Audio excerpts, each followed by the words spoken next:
Whoa! Nice. Let's see if the strobe works. That would tell us that the memory... Look at that.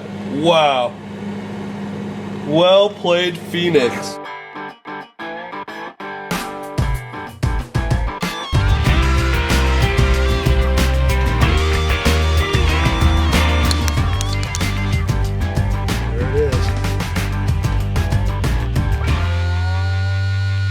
Hey everyone, Ebbs here with House of Guns. I have a super cool flashlight review for you here today. This is the new updated version of the Fenix TK35 that we received from FenixOutfitters.com. And the reason this bad boy stood out to us is because the max output in turbo mode is 860 lumens. 860 lumens, guys. That is unreal. It has 4 different power settings, so you can go from 860 to 365 to 120 down to 15 lumens. And with those, the further you go down, the more time you get, because it takes 4 of these CR123 batteries, which Fenix so lovely includes with the order. So if you order the same business day before 2 p.m., Fenix is not only going to send you their light that same day, but they're going to include the high quality batteries that you need with the light. So you see how nice the super lightweight hull on this, and then the battery pack slides in, top goes back on. So if I leave this all the way on low with these batteries, I'm going to get 130 hours of use out of this. Now that's a big deal because this would be kind of like a super outdoorsman's flashlight. They talk about cave exploration and camping and keeping it in your vehicle. It would definitely work for that. It's impact resistant up to 1 meter. I actually tested it past that last night. We did 1 meter drop straight to the ground, and then I was actually tossing the light out in front of the camera, so you'll get to see it, but I was tossing the light about 15 feet to 30 feet in different increments, and the case took a little bit of a beating, but it held up, and it's still functioning flawlessly. We'll turn around and let you see the front here. The bezel really took a bit of a beating, and but it's holding up and it's functioning perfectly. And this thing is so bright, it's like its own little sun. I'm not even kidding. 860 lumens is nothing to laugh at. So impact resistant to 1 meter, as I mentioned, that we tested and threw it, tossed it out on the street, not just in the dirt. I mean, it really got heaved. It's also waterproof and submersible to 2 meters. So we took that, went the extra mile and said, well, what if we froze this? We dropped it in a mason jar, filled it with water, put it in the freezer overnight. It sat for about 10, 11 hours, something like that. Came out, the jar had broken, it was frozen solid, and about this much of the top was exposed. And so even in the mason jar, I clicked the power button and it lit up just like that. The whole jar was like this giant ice lantern.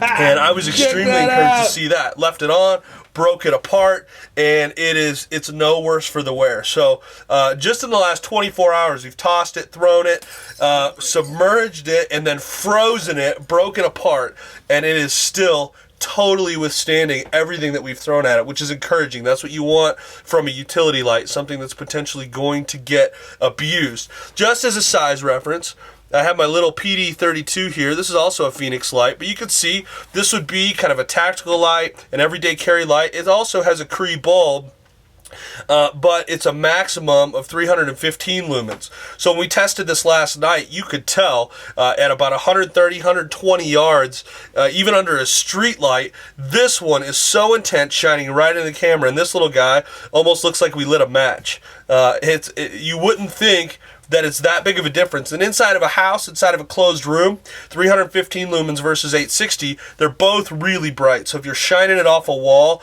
you're going to say, well, I don't know if that one's that bright. But once you get it outside, the intensity of the beam and how far it will shine makes a big difference. Here's another light to compare it to. This is the Surefire G2 And who doesn't have a Surefire? This has the old xenon bulb in it, so it's 90 lumens max. And I remember when 90 lumens was just blowing our minds because it was so bright.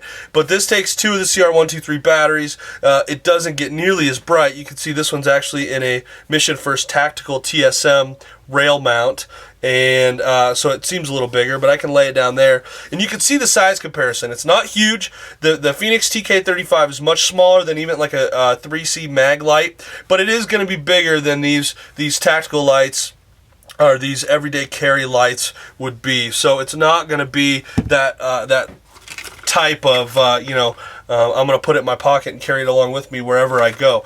It also came, which is cool, it also came with a little nylon holster, and it has a super nice strap on the back, and then a buckle loop, so you could strap it to whatever you need there, and it just simply slides in, and then you can strap it tight right at the top.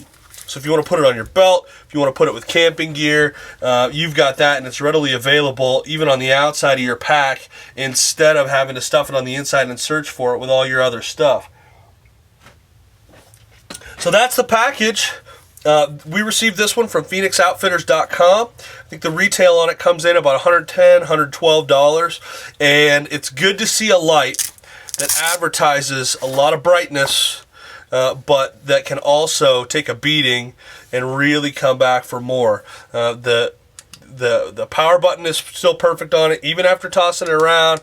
The mode selector with the SOS and the strobe is still perfect, and all the different brightness levels, the memory board is working without fail, even after throwing it around like we did and then freezing it overnight in our upright freezer.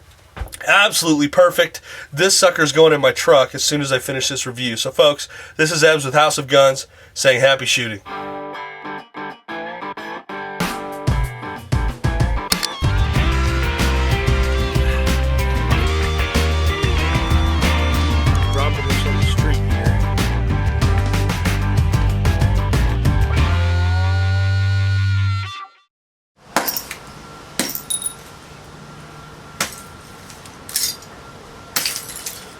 All right. Look at that.